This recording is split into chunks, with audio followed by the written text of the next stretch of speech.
Welcome back. This is week 4 of Chat and Chew. This is Gage, and my name's J Dog, and we're going to go over a week 4 and a week 5 preview. So let's get into this. So Packers, Jordan Love, Lions. What'd you think about that game? He's still a free agent in our fantasy league, and this is one of the guys I was thinking about taking, and fantasy wise not terrible, but Lions are just another team right now. Like, they are looking crazy. Jared Goff's putting up yardage. He's not turning the ball over as much. David Montgomery, goal line back for sure. Yeah. 3 touchdowns. Aaron Jones, 18 yards. I know a lot of people probably lost because of that guy. Packers just aren't looking like Green Bay. Is it because of Aaron Rodgers? What do you think? No, what the biggest thing they did in this game that was wrong is you can see right there, rushing yards. Aaron Jones was the top rusher with 5 carries. Only 5. 5 carries for 18 yards. Now, this is a stud. This is a dude that will get you yards when you need yards. This is a first down back. This is a second down back. If you need to throw for third down, do it. Jordan Love can make that throw. Why do we have Jordan Love throwing 36 times? I mean, at the end of the day, this is his 4th game. So you gotta, Romeo Doubs had a great game. 9 receptions, 95 yards. Christian Watson came back, caught a touchdown. So, it's not like he's doing bad. But he needs that running room to really take a little pressure off him and make the defense honest where they don't know if you're going to rush or pass.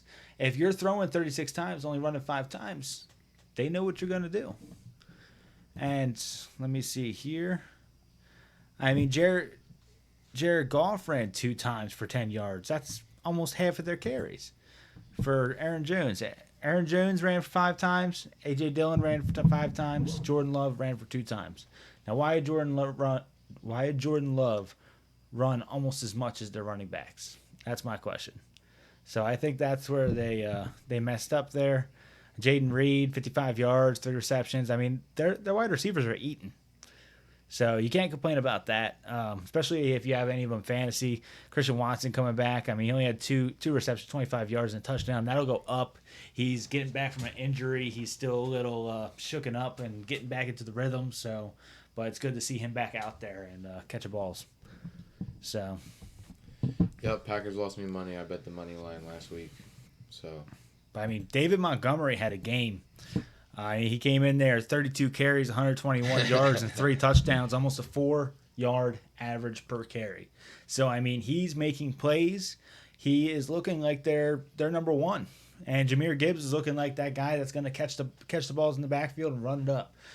He seems like he's going to be more of a yak reception guy. He ran 8 times for 40 yards. But let's see here. He caught 4 balls for 11 yards. But, he's the best when nobody's on him and he has time to catch the ball and get going. Because that acceleration, when that kicks in, if they give him enough room, that acceleration is nuts. I'll give him credit, and he is going to improve as the season goes on. You have anything else to take from this game? It was sad to see Brian Branch go out, too.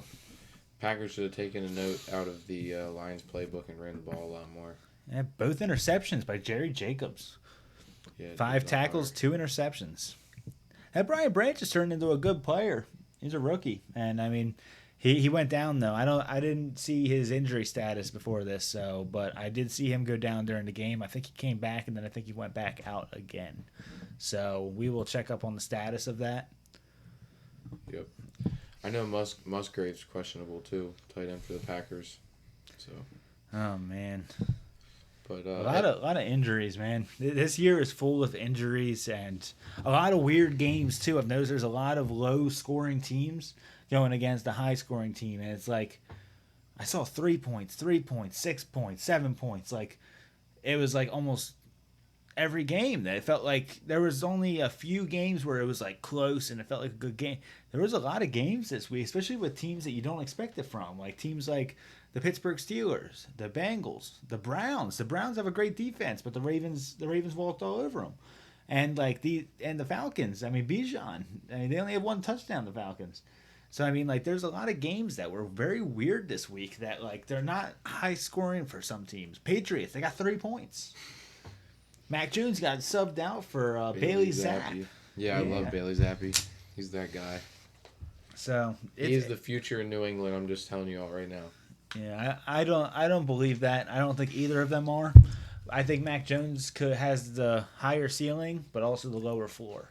No, Mac Jones sucks. Yeah, so Just kidding. He struggles. Hope you figure it out, man. Yeah. Let's get over to the Falcons game. Yeah, London. I mean, did you see this Toy Story? I watched it a little bit in the morning when I was on my way to the game. That was interesting. No, it was terrible. The Toy Story part? Yeah. I thought it was trying good. too hard. No, I think that maybe it'll bring kids into, like, animate a little bit, make it a little fun, make some cool touchdown celebrations. I think maybe it'll bring kids more into this.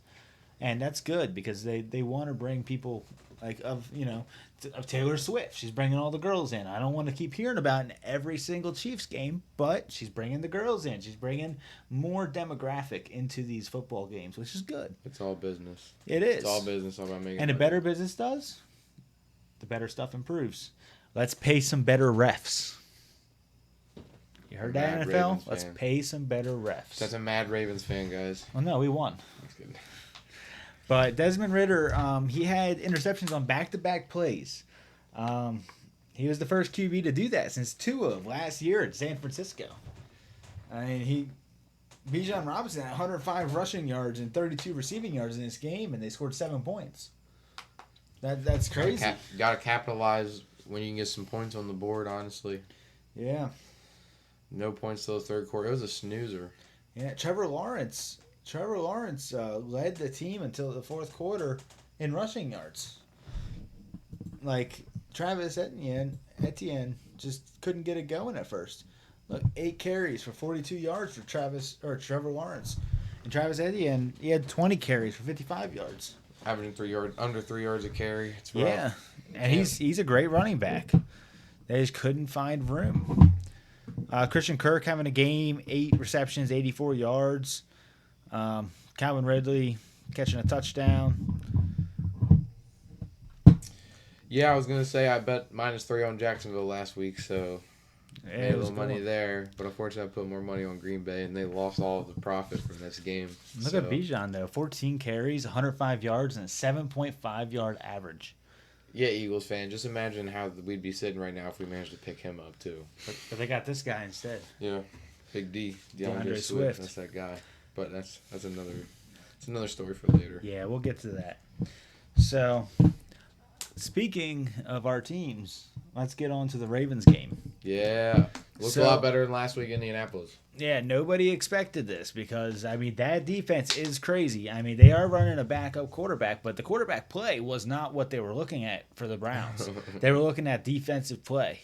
And you got Lamar Jackson, who threw 2 touchdowns, ran 2 touchdowns, and was 15 for 19, only missed 4 passes. I mean, he came back. Mark Andrews finally had his game where he's coming back from the slow start. 5 receptions, 80 yards, 2 touchdowns, and that's great. DTR, the backup quarterback for the Browns, he wasn't doing bad, but the interceptions, they were bad. But he's going against a tough Ravens defense. He is. And Ronald Darby, coming in free agency, he's helped us so much with Marlon Humphrey out. So I can say that that defense is looking great.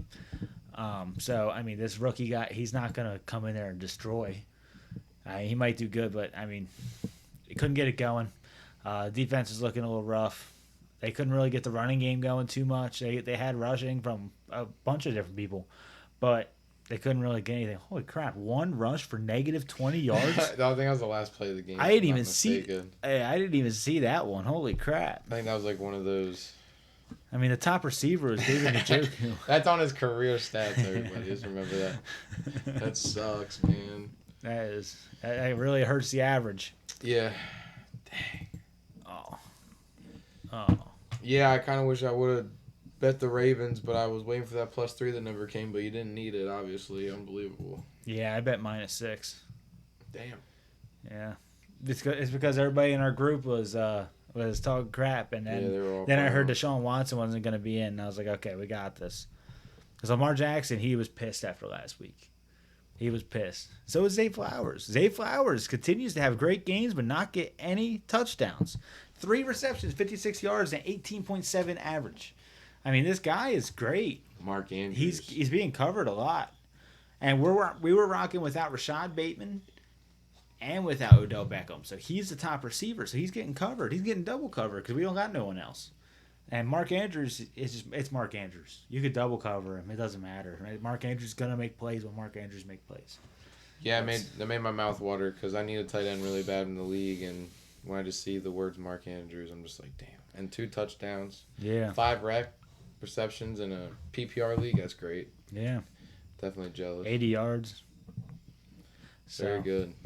Yeah, so when will Deshaun Watson come back, though? We don't really know. It's kind of up in the air when he's going to come back. And Cleveland defense, they may have given up yards, but they had them pressures. And they caused 2 fumbles by Lamar Jackson. One, he lost. He still has that fumbling issue. That fumbling issue has not been taken care of, but I'll give him credit. This is a intense defensive line. Myles Garrett is a game wrecker. And I will give the Browns that. Myles Garrett will destroy your quarterback if they get to him. So, yeah. That was a interesting one. And Baltimore offensive line, they're committing penalties. They're committing a lot of penalties. They had 4 penalties before the first half was done. Yeah, it's looking a little rough. But, well, question for you. Will the Ravens win the AFC North? They're sitting alone at the top of the division right now. You got the Pittsburgh Steelers are 2-2. I think they're faking it. They got the Browns 2-2. They might be legit. We don't know because Deshaun Watson wasn't in that game. What do you think? The Bengals are 1-3. Do you think they're coming back? Do you think they're going to change? Because they showed last year they could put up 20 some points a game, and now they're struggling to put up 10. I think Bengals are going to come back at some point, but it might already be too late for them to turn the season around. When you come in, 1-3, right? 1-3. Yeah, that's hard to deal with. I'm pretty against the Tennessee Titans too. Yeah, and we were talking about them the first week throwing 3 picks, and they had 3 points. So, I'm pretty high on the Ravens right now in terms of that division. I don't see anybody else winning it, honestly. I mean, unless Lamar Jackson gets hurt, that's the biggest thing. If Lamar Jackson gets hurt, it's all up in the air. Yeah, and it's anyone's game because Lamar Jackson is the one making these points.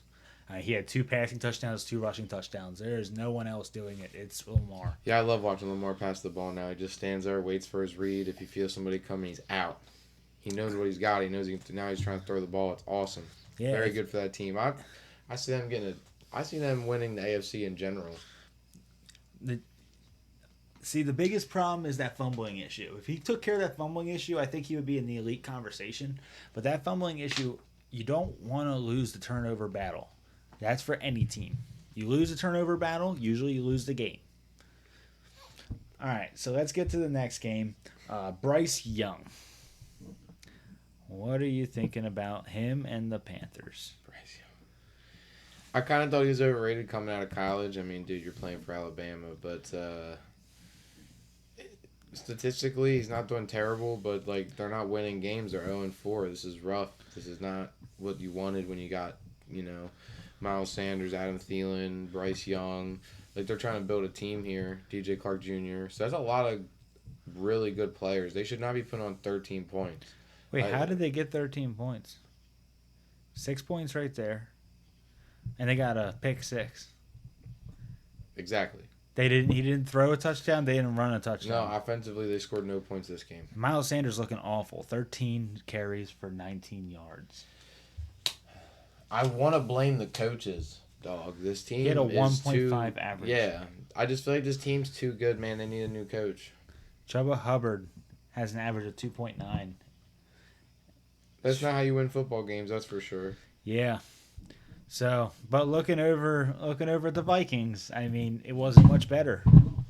But I will say, kind of seen this coming. So, under 45.5 did hit. It was only 34 total points right there. So, that was a good bet. I was surprised that the Vikings didn't score more, honestly. I was expecting like a 28-10 game. Kirk Cousins only had 139 yards. Yeah, 3 touchdowns if you include the pick 6. Dude's a bum. No, I'm just kidding. 85 yards just to Justin Jefferson. Yeah, Justin Jefferson carries this man on his back. You could put any quarterback in, and They could throw it to Justin Jefferson, and you could be saving a lot more money than you are with Kirk Cousins. You could just take a crane, the Toy Story crane, and just drop Baker Mayfield in there. Now look at Alexander Madison finally looking like the one that they wanted to replace Dalvin Cook with. I mean, 5.6 average, 17 carries, 95 yards. He was looking pretty good. Yeah, I'm definitely riding high on the Vikings. I just think that they are. Their defense stepped up. Yeah, they're not as bad as their record is showing. I mean, 1-3, but like, and of course it has to be the Panthers they get the win against. But they just play pretty good football. I just think that they need to tighten up decision-wise and just the pressure of the game. Yeah, I couldn't believe that Kirk Cousins dropped the snap when he tried to do the QB sneak. He fumbled the ball. QB sneak. Before he did the sneak, he fumbled it. Like that sounds about right, though. I mean, what's new in the NFL besides Kirk Cousins making just random mistakes out of it's just the chokiest mistakes. That's just always happen. And he's not bad. He has the arm. He has the play style. He just makes bad mistakes at bad times. That's the biggest problem with Kirk Cousins. He makes bad mistakes at bad times. Look at the playoff game last year where he threw 5 yards when he needed 10 yards on a 4th down conversion. You know what I want to see? What's that? Justin Fields is a Viking. Justin Fields is a Viking. Imagine. I could tell you I don't want to see him on as a Bear no more. Yeah, no. But he had a game. That's what I'm saying. He put up 21 points in the second quarter. Yeah, 335 yards passing, 28 for 35, only 1 pick. 4 touchdowns. This is actually a good game, guys. Defenses suck, so it was pretty impressive. Yeah, and Russell Wilson, 223 yards, only missed 7 passes, 21 for 28, 3 touchdowns, no picks. Dude's a fantasy monster. And, yeah, he doesn't have the rushing he used to, though. No. So I just feel like in this offense, it's not as necessary. They got so many weapons. Jerry Jeudy, Courtland Sutton. Yeah. Jerry Jeudy is underutilized. Mm-hmm. He is a great wide receiver that is underutilized. Justin Fields did pretty good, though. I mean, he had it was a stupid interception. Very dumb interception. But we'll move past that. We know Justin Fields makes stupid interceptions. So that's normal. Khalil Herbert, 18 carries for 103 yards, 5.7 average. He was doing good. So, I mean, DJ Moore, they finally got him involved. 8 receptions, 131 yards, 16.4 average, and a touchdown. And Cole Kmet, I mean, that's a tight end that he's good. He's available in our fantasy leagues. He had 7 receptions for 85 yards, a 12.1 average, and 2 touchdowns. And Khalil Herbert, the one that had 103 rushing yards, yeah, well, guess what? He had 4 receptions, 19 yards, and a touchdown. Maybe he's available in your league, too. Will that continue? I doubt it. You know why? Because it's the Bears. Yeah, it was a lucky game. And it was against one of the worst defenses in the league. Yeah, 98 points in 2 weeks combined. So that's why you don't trade your players for someone that had one good game. If he's in the waiver wire, you pick him up, you put him on your bench, see if it happens again. Happens again, that shows a little consistency. Then you make your decision, is that consistency going to continue? And also look at the matchup. Is the Chicago Bears going against the worst defense in the league with the Denver Broncos? So, I mean, you got to look at the matchups and you got to look at consistency. Because you don't want to jump on something just because they have one good game, because that can completely destroy your year. So, that's all I got to say. I think a good game to go to after that is the flip score of the Dolphins-Bills. You know, coming off of 70 points, I did not expect this. I did. You did? Yeah, I just figured that was due for some regression. That was a ridiculous amount of points to be scored in a game. I know, but Buffalo Bills, I mean, Josh Allen throwing all the picks. He didn't throw a single pick. Yeah, it was a game I didn't touch gambling-wise, but... He only missed 4 passes. 21 for 25, 320 yards, and 4 touchdowns. And they had no rushing in that game. They didn't need it. You don't need it when you got Josh Allen just bombing the ball. Yeah, the Stephon Diggs, 6 receptions, 120 yards, and 3 of the 6 receptions were touchdowns. I love Stephon Diggs. I think he's arguably the best receiver in the NFL right now, next to Justin Jefferson. Gabe Davis is good, too. 3 receptions, 61 yards, and a touchdown. James Cook, I mean, that running back, he's doing great. 1 reception, 48 yards. I mean, You can't ask. You can't ask too much more. I mean, James Cook is getting involved in the games. Whether if he gets stuffed rushing, he's all of a sudden getting involved in the passing, and the opposite way around and the other way. So I mean, this running back is probably one of the best running backs they've gotten. I want to see Dalton Kincaid get more touches though. This guy is coming. He's a tight end. He got 4 receptions for 27 yards. But I mean, this guy is a playmaker. Get him the ball, and I mean, look at him as your safety net, which they didn't need to this game. But for games like the Jets game and stuff like that, they didn't give him the ball enough, and they lost pretty bad because they were trying to bomb it deep. You can't always bomb it deep. So, and on the other side, Tua, I mean, he really couldn't get much going, but he still had a lot of yards. I mean, he only missed 10 passes, only had 1 interception, 282 yards, and a touchdown and interception. So, I mean, and Devon Achane, I mean, 8 carries, 101 yards, and 2 touchdowns. 8 carries, 101 yards, and 2 touchdowns. That is great. That's what you want to see out of a rookie. Yeah, dude, that's back-to-back big games. Yeah. The score should have been higher. I feel like the Dolphins, why are they not scoring touchdowns? You know? Yeah. I mean, you got Tyreek Hill and everybody, 20 points. You got so much yardage on the field. Why are we not running it here? You know, getting the ball into the end zone. That's what we need. You did it last week. Should have brought that over. Now I got a question for you. Is the Bills, in your opinion, do you think the Bills are the best team in the AFC right now? You got the Chiefs, the Bills, and the Ravens that are top 3 of the AFC right now. And then below them is the Colts. They're 2-2, and then below them is the Dolphins, who are 3-1, but they're 5th seed because the Bills are also in their division. So who do you think's top dog? Chiefs, Bills, Ravens, Dolphins. I think the Bills. You think the Bills? I think the Bills are the team to beat right now. I mean, the Jets almost beat the Chiefs with Zach Wilson. Yeah. I mean, he was looking good, but I mean, at the end of the day, it's Zach Wilson. Yeah, they haven't shown anything impressive over there. At the Chiefs, yeah. I mean, it hasn't been crazy. They were getting the job done, but it hasn't been nothing crazy. And the Dolphins, they've been doing crazy stuff, but it's like one game they do, one game they don't. I definitely think the Broncos are the best team in the AFC. Oh, yeah. No, I'm high on the Ravens, though, honestly. Out of all those teams, I think they're the best team put together. I think... The biggest thing is the injuries. Yeah, but that's what I mean. It don't matter to them. Yeah. Bills lose somebody key, it's going to be a problem. But I just think the Ravens have a great coach that knows the organization. He's got good players. Lamar's playing phenomenally. A lot of depth, too. The depth is important. I mean, but we haven't seen the Bills' depth yet because they didn't have to. The Ravens are injured every year. We're ready for this by now. It's a sad story at the Ravens every year when 10 people are on IR for the whole year. And key players, too. But we should start seeing the Ravens people coming back. I think that probably by like week 8 we'll be kind of healthy where like Marlon Humphrey will be back, Marcus Williams will be back. We'll have a lot of key players back in our secondary especially. And Odell and the receivers, I mean, they'll be back after a week or 2. They're just dealing with a little hamstring, ankle stuff. It's not nothing serious. So we should see that coming back too. So we should see some better players as long as nothing else happens. I'm high on them. I think they're going all the way. Honestly, I'm convinced. I'm looking at Bills, Ravens facing off in the playoffs at some point, and that's going to decide some stuff.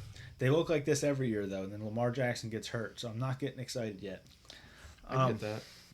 So let's go over to the Saints game. The Saints and Buccaneers. Baker Mayfield getting aggressive. Yeah, it's time to go. He's hot and cold. It's ridiculous. Well, see, he was only cold during that Eagles game, but he was going against a great defense. Yeah. And, I mean, it's not like their offensive line isn't amazing. It's not bad, but it's not amazing. But, I mean, 25 for 32, 246 yards, 3 touchdowns, and interception. And he really had basically no run game. Nobody averaging over 4 yards a carry other than Devin Tompkins, who's a wide receiver. It was probably a jet sweep. But then you got Chris Godwin, 8 receptions, 114 yards. Mike Evans went out of that game early. So Chris Godwin had to step up, and he did. Yep. And I've been worried about Chris Godwin because he's on my fantasy team. Yeah. And, yeah, I don't even know if I had him in last week. You didn't. You put DeAndre Hopkins in. Yeah, I didn't even need him. Yeah. That's insane. How many points did he give me on the bench? 19 and a half. Yeah, he did good. D-Hop got me 10. A.J. Brown got me 40. It's ridiculous. Yeah. A.J. Brown had a game. That was fun we'll to watch. To that. I was drunk, but it was fun. Yeah. So, Derek Carr, 23 out of 37, 127 yards. No touchdowns, no picks. He had, like, nothing. Yeah, it was a boring thing to watch. The Buccaneers just destroyed him. Alvin Kamara finally came back, and he had 11 carries, 51 yards. Why didn't they run him more? He was averaging almost 5 yards a carry. Only ran him 11 times, and Derek Carr threw 37. Derek Carr, the one that avoided injury the other week. I mean, why are we making him throw almost 40 times? Yeah, we got Jameis Winston on the team. He's not a bad player. He threw one pass and got an interception. That's just typical Jameis, though. But, I mean, I don't know. You got to let these star quarterbacks... Take Taysom Hill out of the freaking team. Like, everybody knows what you're doing. He's the best there ever was. He was good when they didn't expect it. Now they see Taysom Hill and we know what you're going to do. You're going to run or you're going to throw it to whoever is closest to you. You're not going to deep ball it. So they know. They see Taysom Hill and they're staying in the box. And it's getting stopped. So... Yeah, that's pretty much it. Big blowout there. Yeah. Bengals game, 27-3. Titans win. Somehow that much of a game. Did you get to see that game? No, I'm not. Yeah, he was at the Eagles game, so he didn't get to watch as much. Derrick Henry threw a touchdown pass. Yeah, somebody tried to trade Derrick Henry today. I have him on my team. Yeah. I was like, yeah. So Ryan Tannehill, 18 for 25, 240 yards, a touchdown, and interception. Still not crazy, but he's getting more aggressive. He's throwing a little more, and he's being a little more. He's doing a little better this game, but it's back and forth. They're going against a beat up Bengals that hasn't done really anything against anybody. Embarrassing. Derrick Henry threw as many touchdowns as Ryan Tannehill. Derrick Henry also ran 22 carries for 122 yards, averaging 5.5 yards and a touchdown. Back to looking like the king. DeAndre Hopkins, 4 receptions, 63 yards. That was pretty good for me. He's on my team, so. I mean, he didn't do bad. I was worried about this week in fantasy, but Titans showed up for my team for sure. Bengals are another story. Yeah, Bengals are a completely different story. Go ahead. Well, we can talk about Jamar Chase. He's literally the only guy doing really anything for him. Joe Burrow's not looking like himself. I just don't get it. These guys are like... Bengals are broken. Yeah, they were a flaming hot team. And like to get 73 receiving yards from your star wide receiver, Joe Burrow's only throwing 165 yards. I mean, that's... I don't know. I didn't see much of the game, but when you look at the box score and I'm sure there's a lot of O-line issues. It seems to be a problem with the Bengals. Well, you know what the biggest issue is? Jamar Chase. Oh, T. Higgins is out, by the way. He got injured during that game. Great. Yeah. Jamar Chase is open almost every play. And he actually said that. They had a little presser in the locker room. I've seen that. And he actually said, I am always, and then he blanked it, open. So you can only imagine what he said. I'm always open. He's throwing slurs at Joe Burrow saying, why aren't you throwing me the ball when you're getting rushed? Throw me the ball. I am open. If there's someone on me, I will jump. Like, you say jump, I jump. I trust him. Yeah, and he will make it happen. Coming from a Ravens fan, I've seen him make some crazy one-handed... I mean, this guy's good. But Joe Burrow is looking scared. I guess it's because of his injury. But he is looking scared. He had no touchdown passes in that game. He threw 20 times. He threw 30 times. Only completed 20. No touchdowns, no interceptions, only 1 field goal. Joe Mixon averaged 4.8 yards a carry and only carried it 14 times for 67 yards. Yeah, I feel bad for him. They drafted Joe Burrow early, thinking he was getting that money and balling out. Like, I don't know what the hell is going on over there, but It's weird. it's hard to watch. I mean, this is what they were just in the Super Bowl. You know how much money I put on these guys when they played the Rams in the Super Bowl? A lot of money. Now let's go over to another struggling quarterback. Oh, God. Kenny Pickett. Steelers versus Texans. Kenny Pickett threw 23 times, completed 15 of them for 114 yards and 1 interception, no touchdowns. Yeah, who showed up in the game? Mr. Trubisky. Mr. Trubisky. Not but that's good. because Kenny Pickett got injured. Yep. So Najee Harris, he actually had a game. 14 carries, 71 yards, 5.1 average. I mean, Najee Harris looked pretty good out there, but I still think that he's a little bit of a bust. He just doesn't look like he has the football IQ to become like a great running back. That could change. Jalen Warren's looking a little bit better, but I mean, not in the stat line for this game. But I mean, the top receiving person was Najee Harris for 1 reception, 32 yards. Yeah, George Pickens, that's a waste of talent over there. George Pickens, 3 receptions, 25 yards. Yeah, I mean, it's sad. God, I just want Kenny Pickett to do so good. It's all I want. Small hands Pickett. So we're gonna go over to a rookie. Small hands. Yeah. Yeah, still no interceptions from C.J. Stroud, guys. Hey, he's a free agent a lot. He's only rostered, I think, 48% out here. Let me look right now.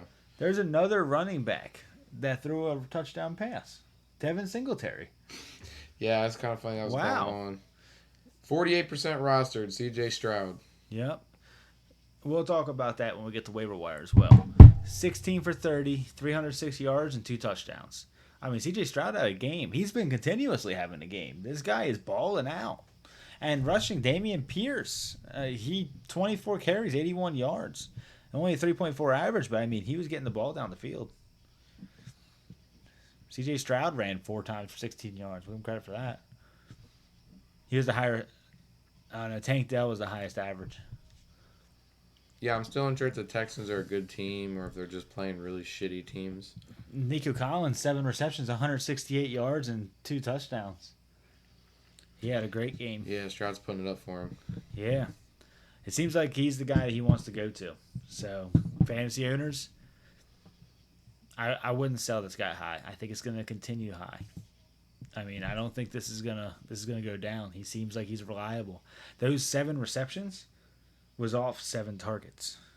So that just shows you he's throwing it to him and he's catching it. So they got a connection right there. So you want to go over to your guy real quick?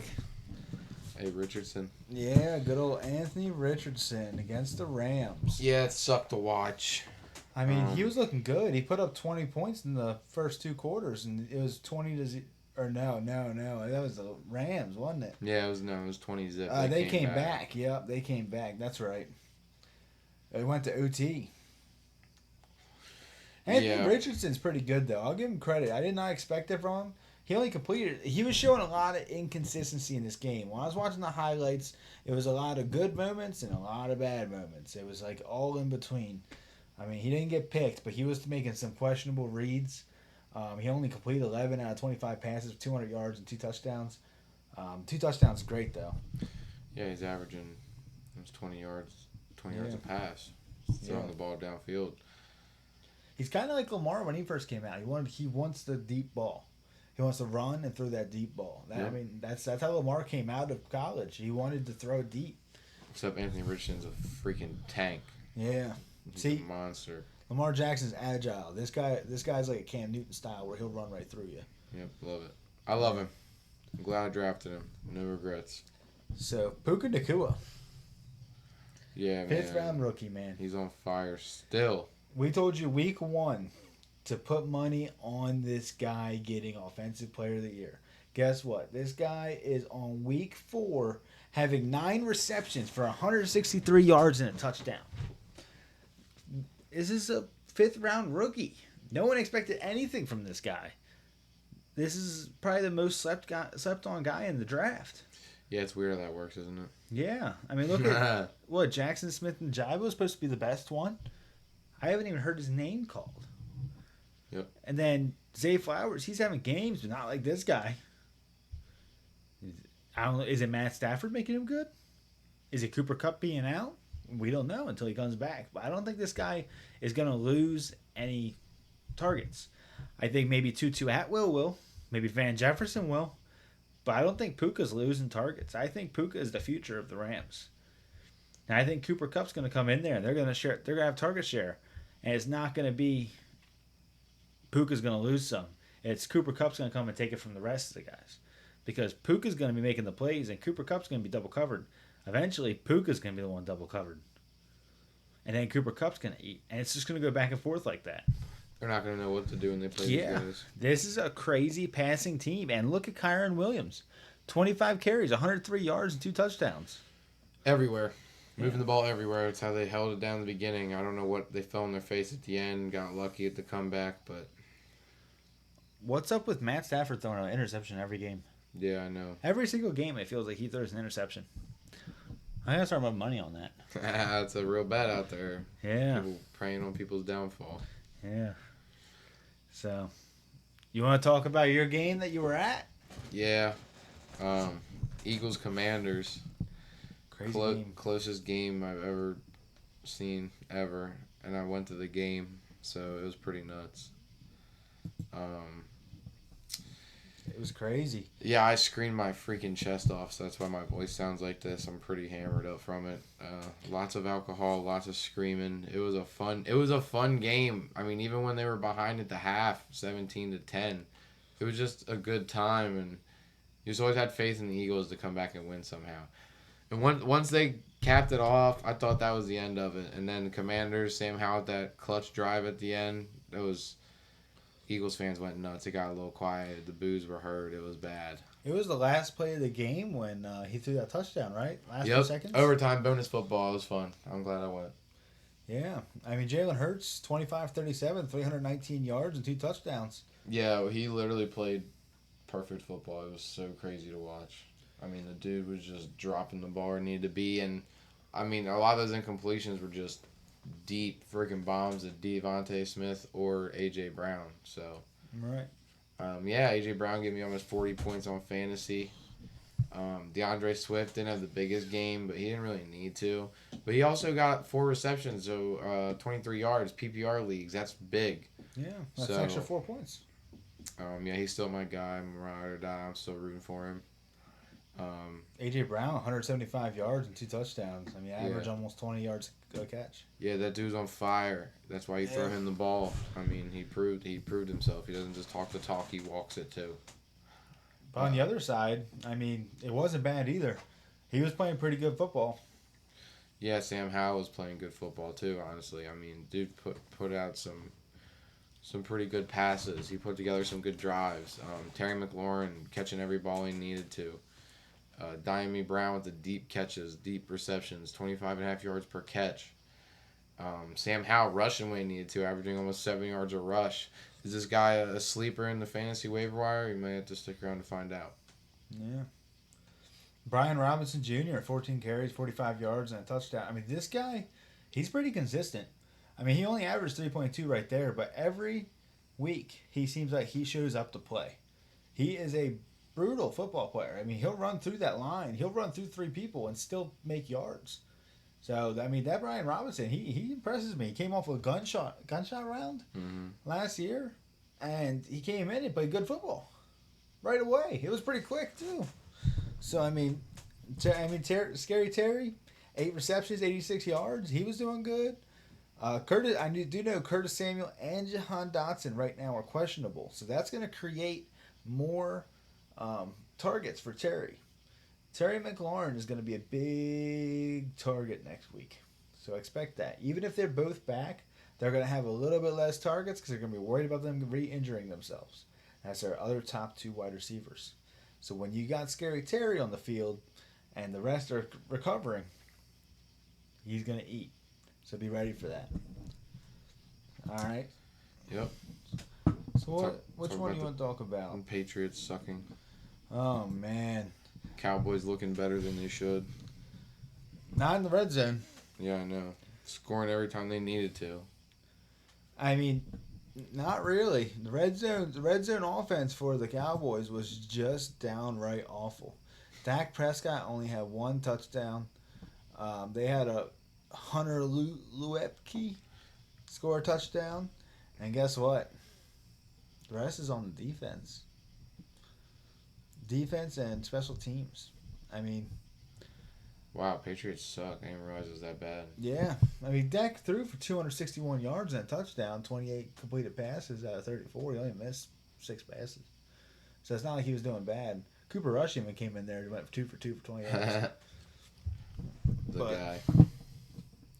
Yeah, I mean, Jake Ferguson, that tight end's looking pretty good. 7 receptions, 77 yards. Not doing bad.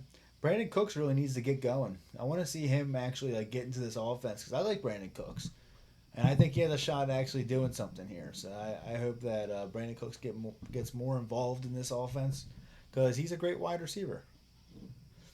Now I don't even want to talk about this. Do you want to talk about this? I don't want to talk about this. This is awful. Zeke's comeback game, he sucks. Mac Jones sucks. Bailey Zappi's the future of New England. He's the next Tom Brady. I mean, he was less than 50%. I think the team just sucks right now. Yep. But I mean, their defense is great. That's the thing. Not great enough. They got Their defensive line is though. not good enough to carry the whole freaking team, running 38-3. Yeah. With only one offensive touchdown. It's just shittle. Yeah. Mac Jones, 12 for 21, 150 yards, and 2 interceptions. Garbage, dog water, dookie. Yeah, Throw it in the trash. It's really bad. Garbage. Cowboys are taking on San Francisco next week. Yeah, I can't wait to watch that. That 49ers is their gonna smack them in the wang. That is their rivalry game. Non-divisional rival. I hope the 49ers lose. Yeah, whatever. I'll be honest with you. Because they're riding on a high horse right now, and they need to be brought back down to earth, and Christian McCaffrey just looks unstoppable. I'm going to need somebody to stop him before they get into the playoffs, or this is going to get gross, and nobody has a chance. Because Christian McCaffrey is hurdling people. We'll talk about it, but he is crazy. But, I mean, these guys have ended their playoff chances quite a few times. And now they get to have that rivalry game. And Dak went into the presser, and he was just answering questions and everything. And they said, how do you feel about the 49ers being the ones that ended your playoff drought every time before in the divisional round? How do you feel about that? And he said, well, you know what? You just pissed me off, and I'm glad that you did because I'm going to bring that to the game next week. Dak's pissed off, guys. Does that mean the red zone offense is going to get better? Probably not. But Dak's pissed. So let's see what he does with that. Do you want to look at the Raiders game? Yeah, definitely better looking than we thought it would with Jimmy G out.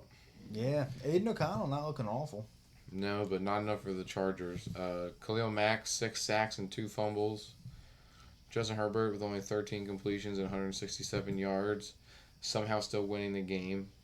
Ran the ball twice, somehow. Lucky win for the Chargers. This game is definitely not what the score was. Yeah. Aiden O'Connell threw for more yards than Justin Herbert did. Doesn't surprise me. Josh Jacobs finally come back, though. Look, 17 carries, 58 yards, a touchdown, 8 receptions, 81 yards. I mean, Josh Jacobs had a game. Devontae Adams, 8 receptions, 75 yards. Should have stayed with Green Bay, buddy. But if Jimmy G was in this, I think they win. That's what I mean. I think the score is very misleading. Yeah. I don't think these teams... I just think this game is a fluke. Yeah. There's not much to take from this game. The Chargers are not looking good. I don't care if they're 2-2. They are not looking good, and it's that coaching staff. And their defense. Their defense can't stop anything right now. And it's not helping. Now, when I say that, it's their full defense. There is people having insane games like Khalil Mack.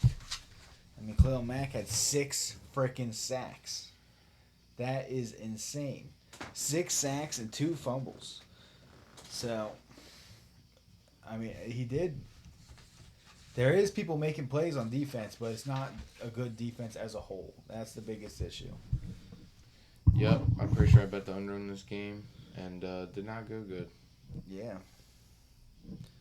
Actually, no, I did win. That's right, under 48, and it was 20, 30... Yeah, very close. That's right. I forgot. That was my sweaty game. I was looking at that score like, oh gosh, I was convinced I lost it, and then when I checked, I was surprised when I woke up from my drunken nap on the way home from Philly. Christian McCaffrey. Yeah, he's a problem. Dude scored 4 touchdowns in this game. 35 points. Christian McCaffrey was 4 of those touchdowns. That is 28 out of those 35 points. 4 out of the 5 touchdowns. I saw him hurdling over people. Dude was just taking off left and right. I mean, he had 20 carries, 106 yards, 3 touchdowns. His receptions, pull it up here, 7 receptions for 71 yards and a touchdown. Brandon Ayuk had a game too, 6 receptions, 148 yards. So, I mean, it was a good game. Brock Purdy played good football. He only missed 1 pass, 20 for 21, 263 yards and a touchdown. That's crazy. That is crazy. Yeah, he missed. I love 1 Brock pass. Purdy though. I love his story. That's Yep. the biggest thing. I love his story. Fred Warner and Dre Greenlaw doing great. 8 tackles, 2 assists for each of them. Yep, that's all 49ers. Cardinals, though, I mean, they're looking. I don't care if they're 1-3. They're looking pretty decent. Like, keep Josh Dobbs. Trade Kyler Murray and get some good players around him because Josh Dobbs is having a Geno Smith year. He's looking like Geno Smith did last year. He's been a backup for this long, and all of a sudden he is doing it. 28 for 41, 265 yards, and 2 touchdowns. Dude also ran 12 times, 48 yards. I mean, Josh Dobbs is making it work. Against the 49ers defense. No picks. 28 41, 265 yards, 2 touchdowns. That's hard to do against the 49ers defense. It really is. There's great quarterbacks that are throwing constant interceptions and fumbling. Yep. Here's this guy showing up out of nowhere. Yeah. Marquise Brown, 7 receptions, 96 yards. Michael Wilson, the rookie, 7 receptions, 76 yards, and 2 touchdowns. Zach Ertz, 6 receptions, 53 yards. I mean, he had a good game. So let's not discredit them. I would say it's more about the defense not stopping Christian McCaffrey because Josh Dobbs is putting in work.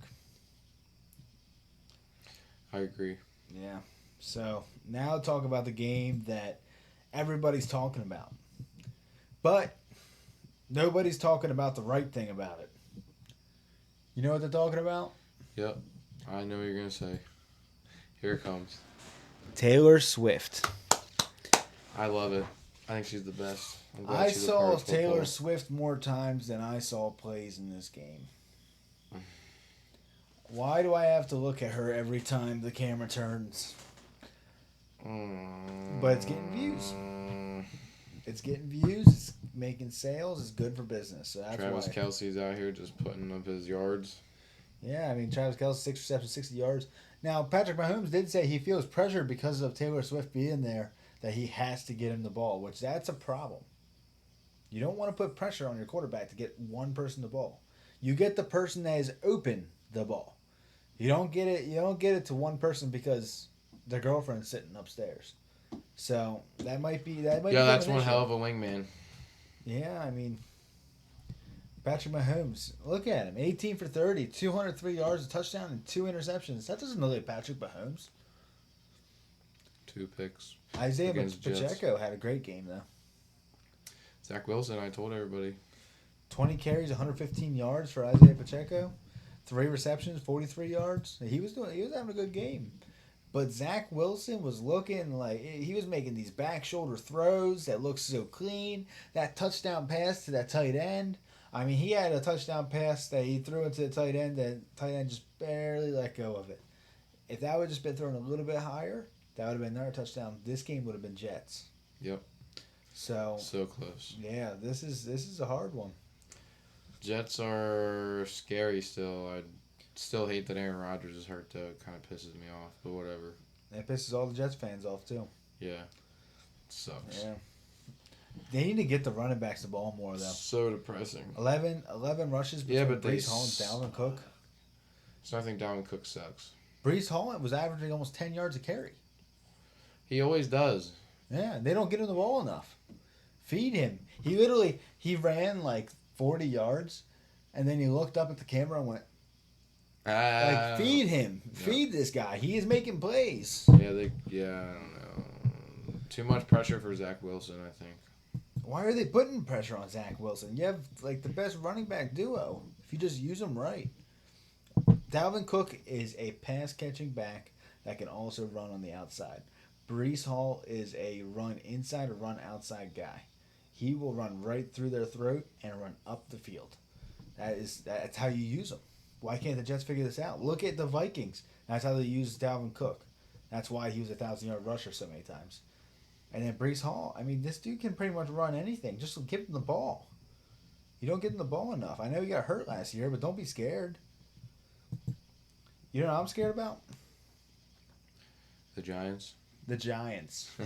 The last game we got to talk about is the Giants. They're the best. The best is sucking. Thank goodness they're in the NFC East. Oh, man. I mean, Daniel Jones. Oh, my gosh.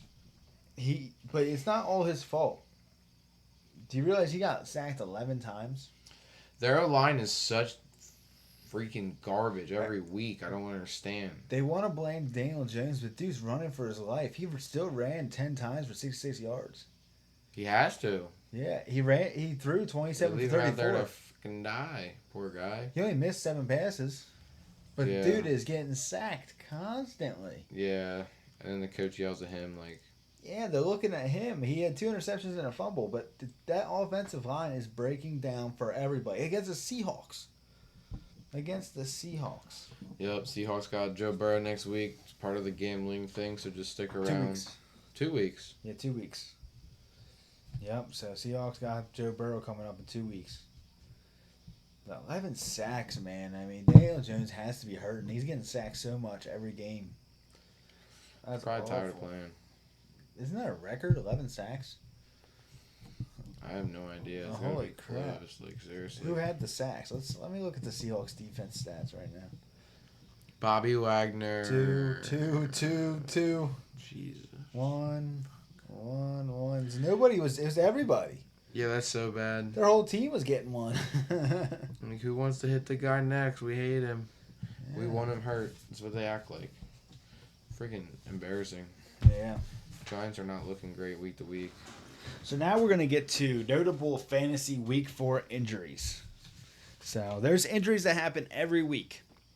Doesn't mean let go of them players. It doesn't mean they're not coming back next week. If they're questionable, doesn't mean they're going to play. So you have to look at them like this is a possibility, but I have a backup plan. That is every time you have an injury in your fantasy. This is my main plan. This is my backup plan. Keep checking it. If they're playing on Thursday, check it till Thursday. If his backup, the one that your backup plan is playing on Thursday, and he's still questionable, you don't know, maybe he hasn't been practicing, sit him. Sit him. Because you don't want to take that risk. Especially if you're in a paid league, you're going to lose that money because you're playing a guy that's injured. So don't take that risk. It all depends on what it is, but try to keep contact with it.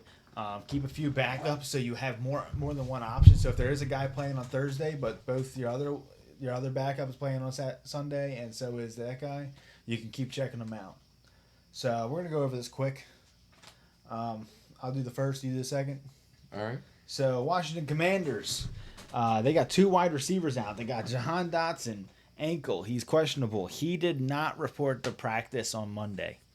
Wide receiver Curtis Samuel, he has a quad injury. He's questionable. He was there. Didn't look good. So we got to keep an eye on this. A lot of wide receiver injuries this week. Yeah, I see that. It's like the whole freaking top 10 list. Yeah, Jacksonville Jaguars. 3 wide receivers on this list. You got Zay Jones, Jamal Agnew, and Parker Washington. Zay Jones, his knee injury, he's questionable. Jamal Agnew, he has a quad injury. He is inactive. And then Parker Washington, he has a knee injury. He is out. Carolina Panthers, wide receiver, Jonathan Mingo. Concussion. He's in protocol. We got to wait to see what happens. I mean, that can change in a day. That can change in 2 weeks. We don't know. That's all protocol. Keep the players safe. Keep them off the field until they feel better. So we'll leave it up to that. Tennessee Titans wide receiver Traylon Burks. He has a knee injury. He is questionable. I'm looking to see him this week. I think he's gonna be back. But we will see. Big, big, big breaking news. Jonathan Taylor's coming back. You guys that drafted him, he's coming back. He still wants traded, but he will return to practice on Wednesday.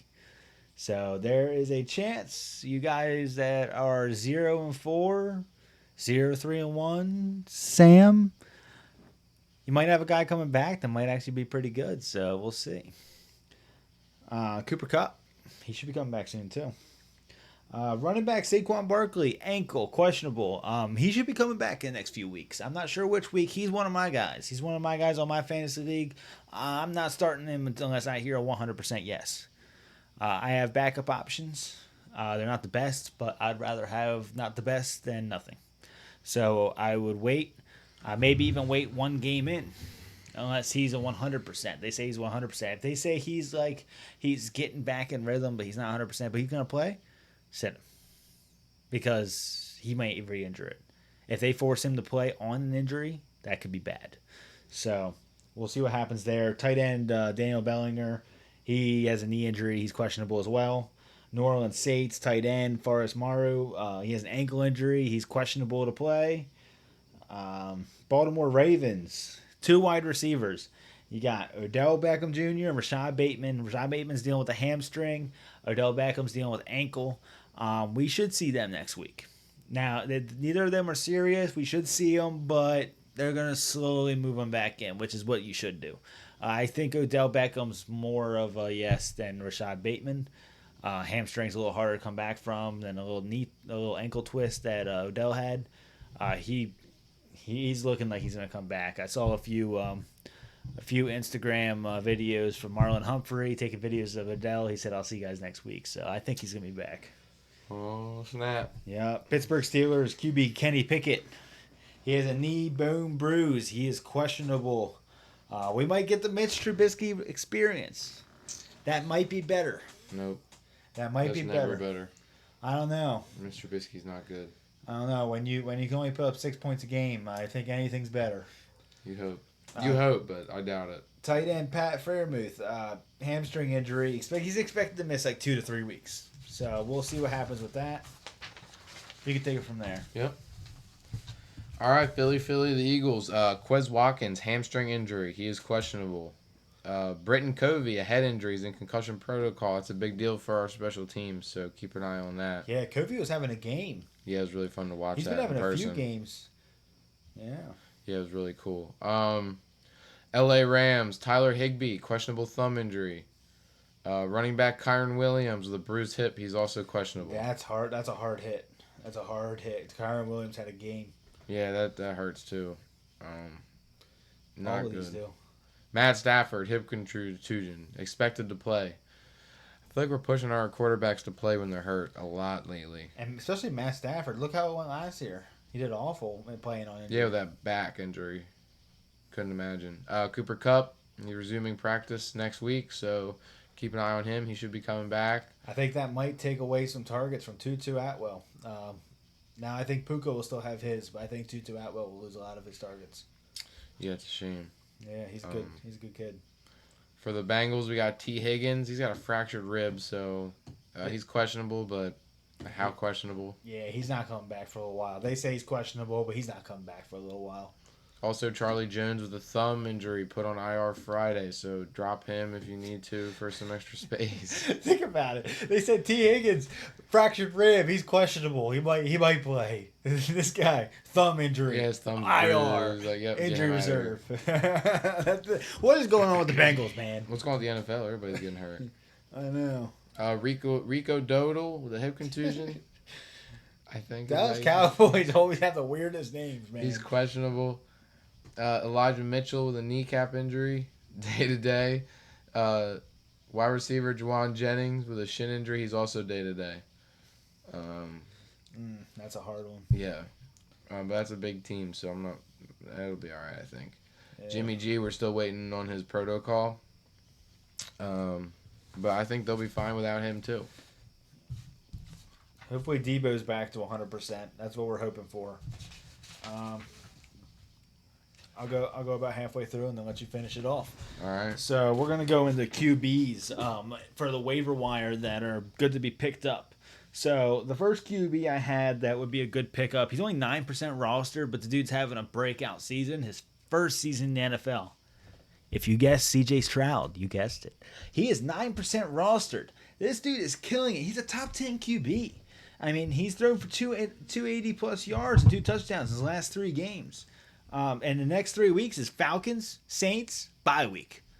I mean, what is the issue with getting this guy? This guy seems to be doing great. Sam Howell, he's another one. 5% rostered. This guy is doing good. You saw him in person. He is making plays. Yep. He is driving down the field and he plays till the end. So this guy might be a really and he's using his feet too. So that's also good. So I mean, this guy might be able to be a start-worthy QB. Joshua Dobbs, 1% roster, and this guy is killing it. I mean, don't let the record fool you from the Cardinals. Josh Dobbs is having some games. Josh Dobbs is playing the play. And he is excited to be a starter. You can tell. He's rushing. He's throwing. I mean, he's not doing crazy stuff, but he is making plays. He is getting touchdowns. He is moving the ball. So this guy might be a good. I mean, Dobbs thrown 4 touchdowns, no interceptions, has a 106.1 passer rating. He also has 144 rushing yards and a touchdown on the ground. This includes the 49ers and the Cowboys defense going up against him. That's crazy. Against a backup QB for all these years. Running back Jaleel McLaughlin. That was hard to say. I had to use my throat for that one. He's only 0.2% roster, so pretty much all you guys can get him. He's a running back. He's an undrafted rookie. Came in from the early exit for Javonte Williams for the Broncos. He had 104 scrimmage yards on 10 touches, including an 8-yard receiving touchdown. So he's getting if you have PPR league, he's getting receptions too. Running back Chuba Hubbard. He's only 10% rostered. Like McLaughlin, I mean, Hubbard needs to be watched but not started right away because we don't know if this production will continue. But, I mean, he had 16 touches on Sunday. This team isn't getting crazy yards. But 16 touches could turn into something. So, I mean, he's getting his... If the QB plays bad, they give it to the running back. The running back has more chances to play good. So, if you don't have anything... You have a bunch of injuries. This might be a guy to look towards. And I'm just going to finish off the next 2 wide receivers. Wide receiver Adam Thielen. Panthers, 24% rostered. He's the most reliable wide receiver on that team, I think.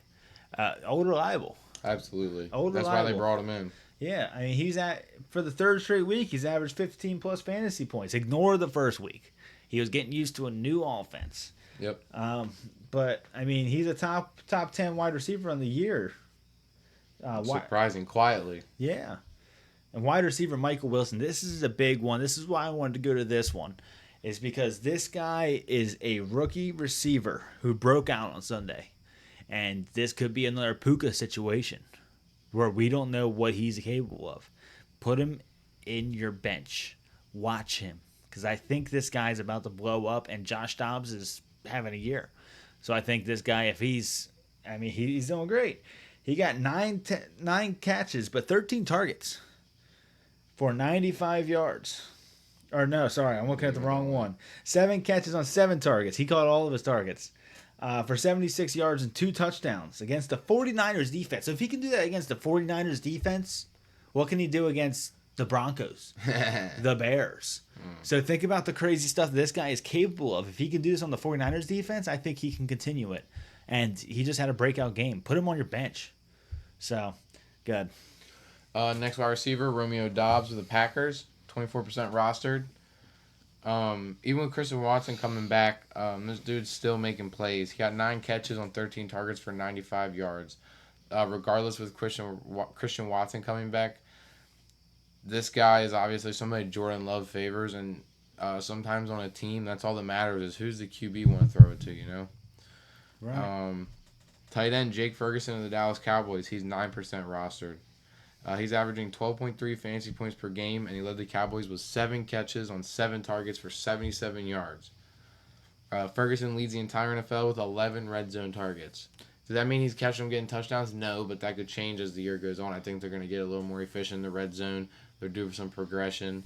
I'm definitely keeping an eye on this guy myself because I need a tight end bad, so we'll see if he's lurking in my league or not. Yeah, and they're forcing the ball to him in the red zone. Even if he's not catching it, he has 11 targets in the red zone. That's a lot. Yeah, but like these last couple guys are catching the like Michael Wilson, that receiver, 7 catches on 7 targets. Jake Ferguson, 7 catches with 7 targets. So these guys are doing what they need to do when the ball's thrown their way. Right. Anyway, moving on to the tight ends for our waiver wire. Cole Kmet of the Bears. He's only 59% rostered, and for the kind of tight end he's been this year, that's kind of a low number. 85 yards and a pair of touchdowns just last week. He's kind of setting Justin Fields up to have these crazy fantasy games. So I think this is a guy, if you're looking for a tight end in the league where it's starving, Jake Ferguson or Cole Kmet are both great options. Yeah, and Cole Kmet, he's always been good tight end. Biggest thing is the Bears haven't been a good team this year or last year. So don't take their team as he's not a good player. If they start having good games, he'll have good games with them. Yeah, and if Fields continues to move the ball the way he did last week, that was awesome. That would definitely be good for them. Moving forward for the defenses, we got 3 to really look out for. Obviously, Detroit Lions defense, somehow only 6% roster. These guys are absolutely on fire. They're facing a struggling team in Bryce Young and the Panthers week 5. So I'm definitely looking forward to this game, just watching Aiden Hutchinson blitz and just absolutely destroy this guy, Bryce Young. Cardinals defense, yeah, definitely a laughing stock when you looked at the defense coming into this year. But it's surprising how much they've showed up lately. So very happy with that. They're going against the Bengals, too. I personally think this is going to be the turnaround week for the Bengals. So if you're looking for a bye week defense, or if you need a defense because you got a bye week defense, this isn't a bad option. But I would stay leery on this if the other 2 options are there, especially the Lions, because the Lions are more consistent so far in terms of their defense. And the names are there. Aiden Hutchinson, they got a lot of playmakers. So both great choices. Baker, though. And T. Higgins is out, so they're gonna be double covering Jamar Chase, and all they have after that is Tyler Boyd. Yeah, so this is definitely a make or break kind of game for these guys. Especially the Bengals. Yep. Last defense we got is the Indianapolis Colts, only 9% rostered. They're above average in sacks and takeaways, and now they got to go against Ryan Tannehill. He's been sacked 16 times. Yeah, sad. The only guy that's kind of worse than that is Danny Jones, Danny Doo-Doo. So, 16 times. Think of this old dude taking all them sacks. Yeah, his bones hurt. Yeah, and that's the thing. Hurt. You know what defense is like in fantasy football? Sacks. So that's a good statistic there. This O-line's not supporting Tannehill. So watch out for King Henry though, because that man will mow you down. He doesn't care. That's why I drafted him. I'm pretty sure he was one of my first picks. All right, so for betting, do you want to go through every single game and then you'll tell them your pick and I'll tell them my pick for the game? And if you don't have a pick, tell them what you would do if you made a pick. All right, and that could be player props. He's not a big player prop guy, but if he doesn't like the spread, he doesn't like the over under, that could be something we look at. So we'll start with the Bears and the Commanders on Thursday. What do you got? Bears Commanders. I actually haven't put any money on this game. I think it's pretty obvious the line opened at 1.5 and it's already moved to 5.5 in favor of Washington. Is this potentially going to get blown out of the water? Possibly. I mean, it's hard to look at this game because the line, the way it's moving, is just screaming the public hasn't learned their lesson. Everybody's hammering Washington. Chicago hasn't played terrible ball. I mean, Washington did go toe-to-toe with the Eagles last week, but that's one of those games that taxes your team. So, you lose that game, that's a lot of... You're either on fire with revenge or deflated. So, what bet you got on that one? If I had to pick a bet on this game, which I'm not probably going to unless I do throw in something funny, I like a Justin Fields, Sam Howell parlay. Like, Rushing yards. Rushing yards over for both QBs. see, I think that my bet for this game would be a scary Terry touchdown, anytime touchdown, because Jahan Dotson and Curtis Samuel are coming off injury right now, and I think he's going to be a big focus in this offense. So I think I would go with scary Terry touchdown, anytime touchdown, because I don't trust the over. I don't trust the under just because the Bears did all right last week, so we don't know if they're going to continue that or they're going to go back to the normal poverty franchise we're used to. So I'm going to go with the scary Terry touchdown. Jacksonville Jaguars versus the Buffalo Bills. I did put money on this because the Jacksonville Jaguars always do good in London for some reason, or any overseas. Overseas, Jacksonville Jaguars always do good. So I put them with a spread of 5.5. I'm on the total opposite train of this guy. I this was my look ahead bet last week. I took Buffalo -4.5. So obviously, as you can hear, the line has moved in favor of the Bills being the favorite. So Because they blew out the Miami Dolphins. yep, that's why I kind of figured that's what I figured was coming with the Dolphins. They're gonna get shut down, and this line was definitely too low. So that's where I'm at there. Yeah, and the line's moving in favor of me now. They're because I want Jags. the Jags spread. So I was okay with the Bills blowing out the Dolphins and creating more of a comfort room for me to put on the Jaguars. So yeah, we have pretty much the exact same bet, but for the different teams. We're both going spread. I'm going Jacksonville. He's going Buffalo. Let's move on to the Giants versus the Dolphins. Possibly a Saquon coming back. What do you think? Sunday at 9:30 in the morning. I think the Dolphins are going to destroy them. It's a 1 p.m. game. Oh, that's a 1 p.m. game. Oh yeah, Jacksonville is 9:30.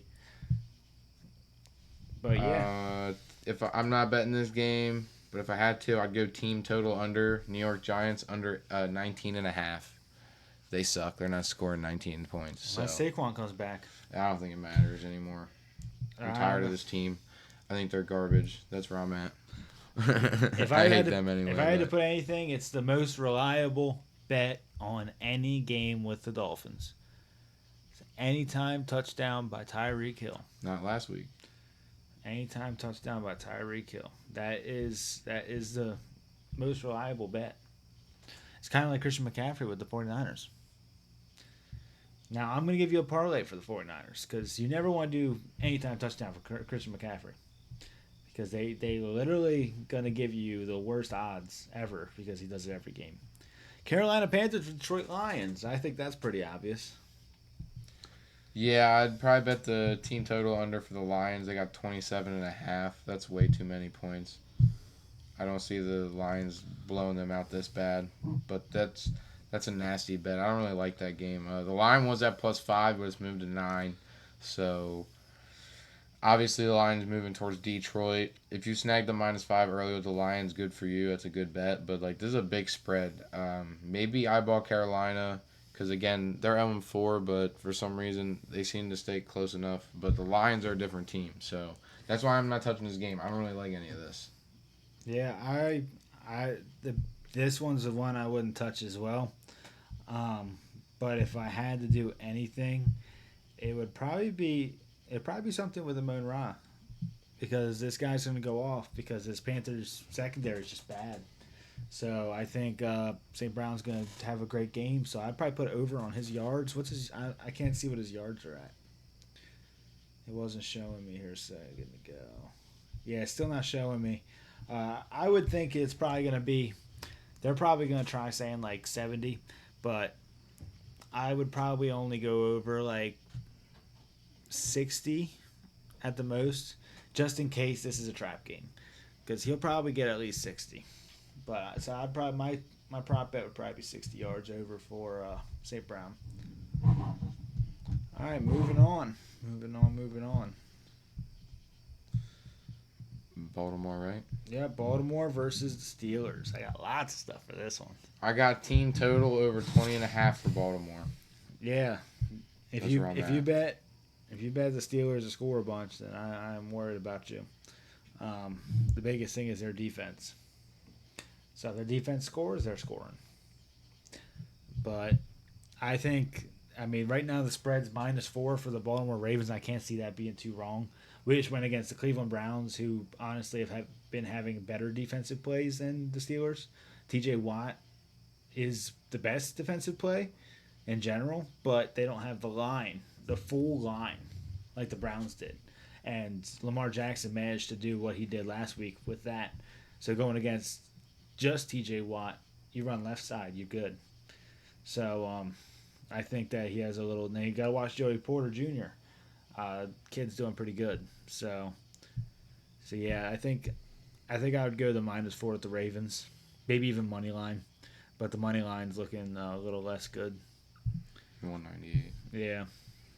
Texans versus Atlanta Falcons. I would, depending on what the over is for CJ Stroud's yards, if it's over like 200, maybe 220, I would put it.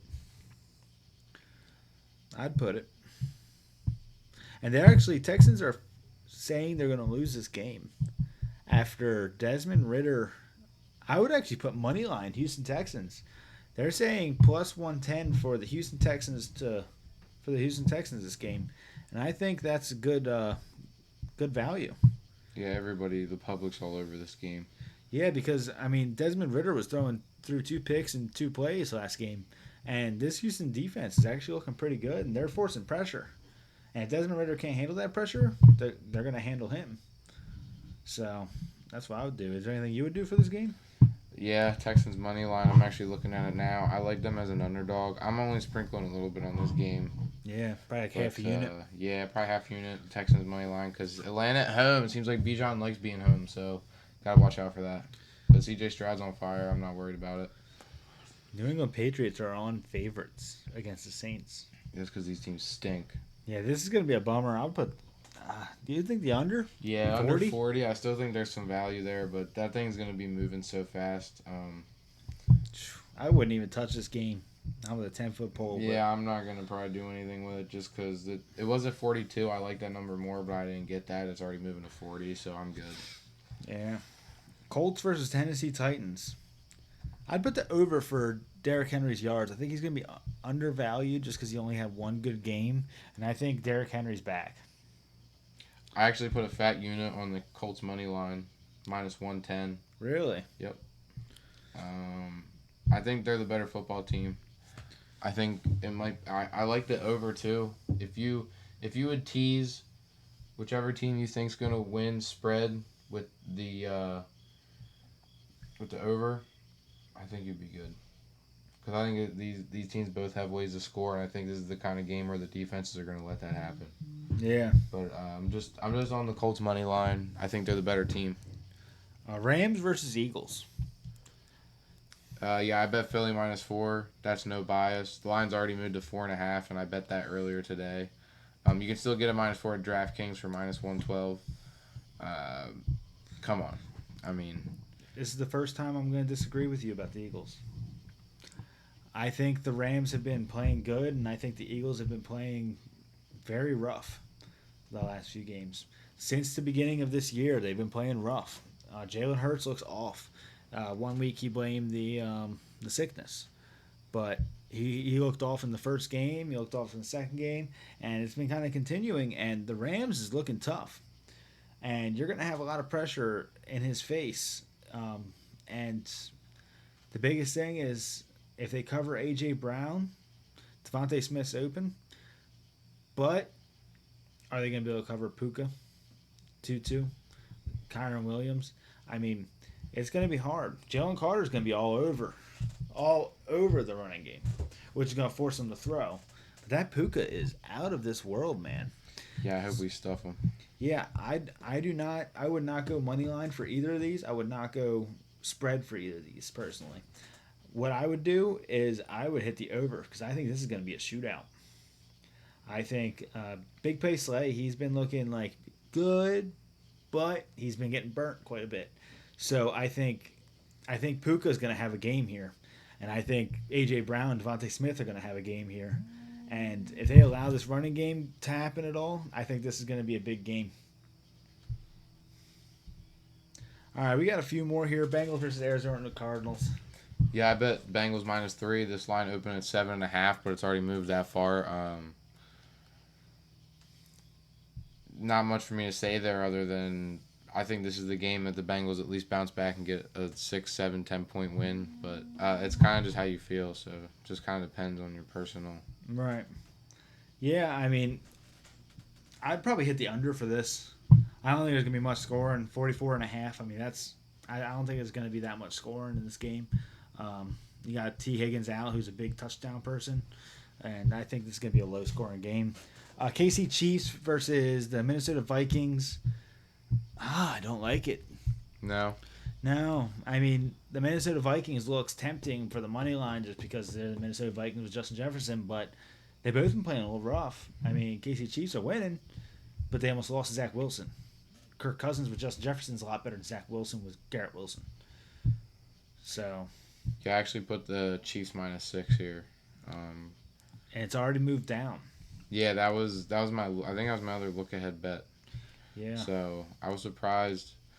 Publix doing kind of something that I wasn't expecting, but Vikings suck and they find a way to mess every game up. So honestly, I could see this being an OT walk off tutty from the Chiefs, and that's -6. So that's kind of where I'm at. I'd probably put under 53. That's a high score. Yeah, I could see that though. Yeah. Justin Jefferson just keep moving. Travis Kelce keep moving. It's an iffy game. Yeah. Jets Broncos. This is gonna be a. I didn't touch it. I think Jets are gonna win this. I think the Jets are gonna win this, and I think Zach Wilson's gonna at least do okay enough to win. I think they're gonna give Brees Hall the ball because the Denver Broncos defense is awful. So I expect the Brees Hall to run all over them, and I expect Jets to win this. And they're the underdogs plus 114. So I would hit the money line for that. I think that's good value. Broncos really the defense is just awful. Jets running game's gonna run all over that. They just have to give him the ball. They see him run 70 yards. I think they'll just keep giving him the ball. Junk game. Cowboys Niners. Great game. Yeah, that's a fun one. I'm not That's touching. a fun one. I don't see any value in any of the lines. It's a very perfect game. I think the Cowboys will win that one. Uh, I think the Cowboys are going to win this in the regular season and lead up to the playoffs and then lose it in the playoffs. They're regular season warriors. That's how the Cowboys always are. They're really good in the regular season. They fluke in the playoffs. So I think they're going to talk a lot of crap after this game by beating the 49ers, and then something's going to happen in the playoffs. yeah. If you like Dallas, it's 3.5. So now's a good time before that moves. If you want a parlay bet for this one, this is the one I was talking about. I have a parlay. I like Christian McCaffrey. McCaffrey anytime touchdown, of course. And Brock Purdy, if it's 199.5 like last week, I would put him on the over for passing yards. He's been averaging more than that most games. So I think that this game is really going to push his limit. That run defense is crazy. So I think it's going to force it's going to force Brock Purdy to pass more. Maybe it is to Christian McCaffrey still, but it's going to force him to pass more. So I expect him to pass for over 200 yards. So you could parlay those together, and it's probably a pretty safe bet. Last one, Packers versus Raiders. There's another game I didn't touch, guys. I don't know how to feel about it. Jimmy G back, I go Raiders. Jimmy G not back, I go Packers. That's the biggest thing. You don't know what's happening. But Jimmy G back, I'd probably hit the over. Because they got Devontae Adams, they got Josh Jacobs. Yeah, he's come back against Packers. Huh? Devontae Adams come back against the Packers. Yeah. And the Packers, I mean, Jordan Love throws touchdowns, man. Jordan Love throws touchdowns. Even if he's having a bad game, he throws touchdowns. He rushes. I mean, he's looking good. So, Christian Watson's back. So, I mean, it's anybody's game. So, I think it's going to be a shootout. Packers are... Now, don't get scared. Packers are second-half warriors. They've done really bad in the first half this whole season. So, expect them to do bad in the beginning half and expect them to come back in the second half. They always make it interesting by the end of the game. But that's all I got. Yeah, actually, I want to share this quick. Okay. Week 5 luck rankings just came out. I think it's pretty interesting. I'll go over the top 5 teams' luck percentages on Action Network. If you don't have the app, you can get it and look at this. But the highest ranked team in terms of luck this year is the Steelers at 29.73%. Lucky what? There'll still be a team? Yeah, that's what I mean. So this is a team that should be way worse off than they already are. Second luckiest team is the Eagles, 28.7%. Third place is the Bucks, 27%. Fourth place is the 49ers, 20.4%. How are they lucky? It's based off That's interesting. yeah. 49ers seem skillful, not lucky. But this is Action Network, not us. But it's power. It's based on Power rankings. analytics and stuff. Power rankings. Which teams have been luckier or unluckier than their on-field performances? Okay. Lions are 5th at 19.5%, and then for the low 5, the Raiders are 28th at -21%. They're not lucky. No. 29 is the Panthers at -23.3%. 30th is the Bears at -26.4%. 31st is the Vikings, which I always feel like they are unlucky, 31%. And the Browns are the bottom of the barrel. How are the Browns down there? I feel like they've been pretty lucky. But in terms of on-field performance, 2 for 2. and They haven't had that great of performances other than the defense. I guess I could see it if you're counting in the defense how good they play. They should be winning more games. and injuries. And I know that it's Action Network, so I think it's a lot of spread related stuff. They're more worried about the spread than just the money line. But yeah, I mean, if you look back, week 4 slammed. But that's the thing. The 28-3 blowout against the Ravens. It was a blowout, but it definitely bad luck. 27-3 win against the Titans. What even was the spread on that game? So yeah, it's just something to look into. Action Network app. If you want to track your bets too, I recommend that. All right, guys, that is our week 4 chat and chew. So come back next week. We'll be back every Tuesday. Let us know if you used any of those bets and you won all of them. Yep. Take it easy, guys. Yep. See you next week.